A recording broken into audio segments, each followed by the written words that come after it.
Particle Simulation Part 2 coming soon. Hello everyone, we're back with another week of AtCoder to go over. I solved 4 problems this contest, but really should have solved problem E, as it was just a math problem, which I completely had the knowledge for. Problem F was also a relatively light problem, but I didn't really think too hard on it. But let's get started. There are n boxes in a row represented by a string s, and each either contains a cookie written as @ or doesn't, written as dot. There are at least d cookies, and a cookie will be eaten each day, carrying on for d days. At the end, determine how many empty boxes will remain. The most time-consuming part of this problem is reading the problem statement. Since d cookies will be eaten, making a box empty, we can count the number of empty boxes and add d to that. This has the same boxes with or without cookies setup as in the previous problem. Here, the rightmost cookie will be eaten every day for d days, and you have to print the state of each box at the end. Here, we can loop backwards in the string and break when we have encountered d cookies. There are n people in a row and m pieces of sushi. Each person has a gourmet level and each sushi has a deliciousness level. The sushi will pass from left to right, and the first person, where the deliciousness is at least their gourmet level, will take it and eat it. Print who will eat each piece of sushi. Let's suppose there's 3 people, the first with gourmet level 5, the second with gourmet level 1, and the last with gourmet level 3. Every sushi with deliciousness 5 or greater will be eaten by the first person, and the others will be eaten by the second person, so the third person gets nothing.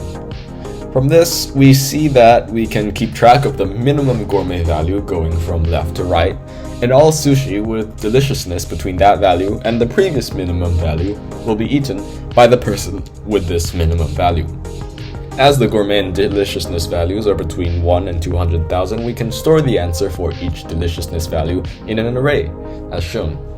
Remember the special case where the deliciousness value is below the minimum gourmet value of all people, that you have to print -1. You're given integers n and m. Print all increasing sequences of length n where the first number is positive, the last is no more than m, and the difference between consecutive terms is at least 10. We see that n is at most 12, and m is at most 120, so this strongly points us towards a DFS approach. Suppose we're at the xth term currently. The minimum value of the xth term is 10 more than the previous term. And for the maximum value, as each term must be at least 10 more than the previous term, we can assume all differences after the xth term are 10, and see what that allows the x term to be. As there are n minus x terms after this, the maximum will be m minus 10 times n minus x.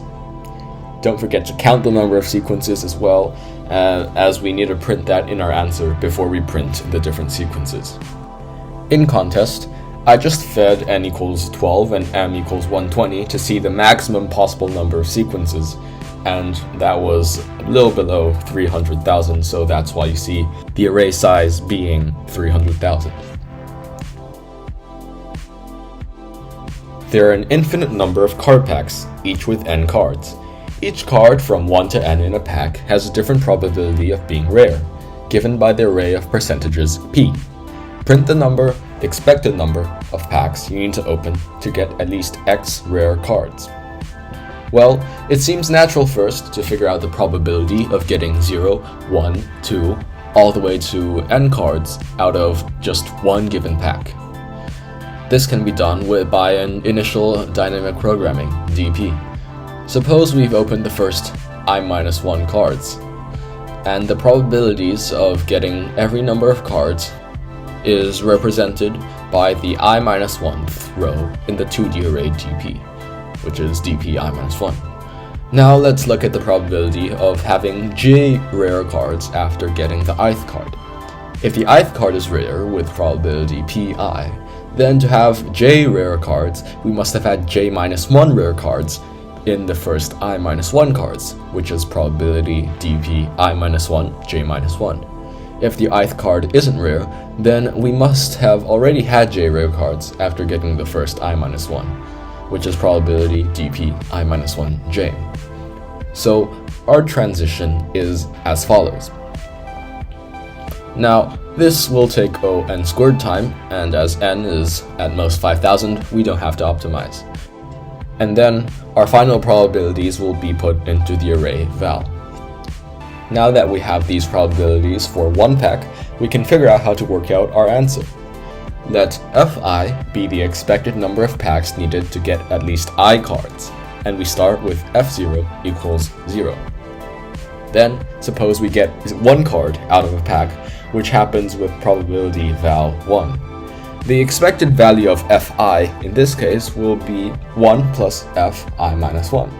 And if we get more than I cards out of a pack, then the expected value will be 1 plus f0. As we can get anywhere from 0 to n cards out of a pack, we get this transition with a loop. Now, we can split the sum into two sums and simplify the first term, as all probabilities in val will sum to 1. Then notice that when j equals 0, then the right side will contain the term val0 times fi. So to solve for fi, we need all the terms containing fi to be on one side of the equation. So we can change our limit from 0 to 1 and move the term to the left, like so, and then rearrange. Now this transition runs in O nx time, which is fast enough. There's an h times w grid with n horizontal bars. Each bar has height 1, and you're given the position of the leftmost cell of each bar as well as its horizontal length, which I guess is width.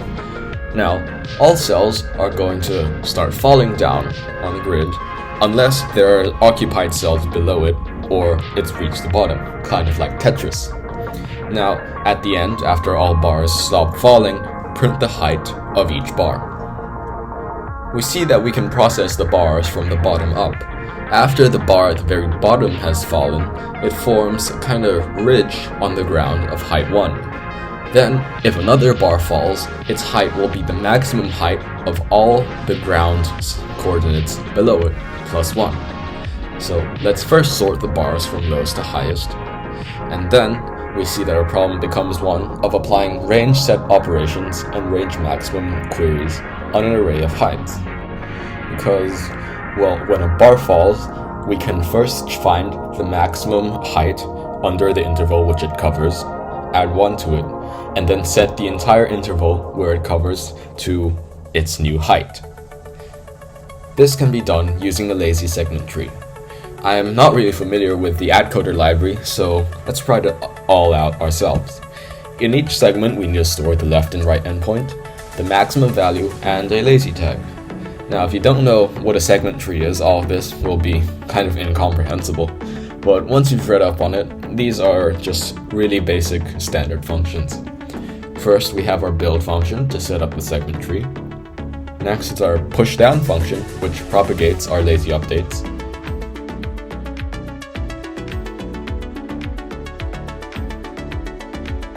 And finally, our modify and query functions.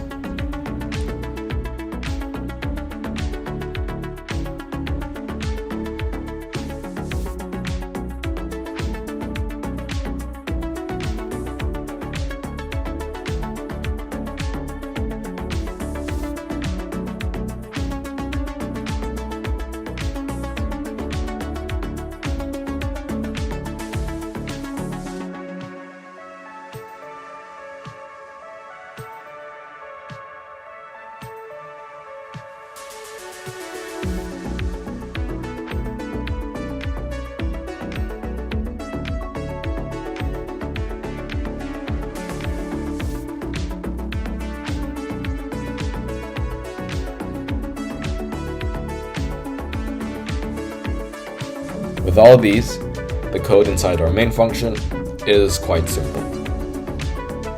Little announcement, next week I won't be doing the contest live, so the video might come out a little later. Still, see you then.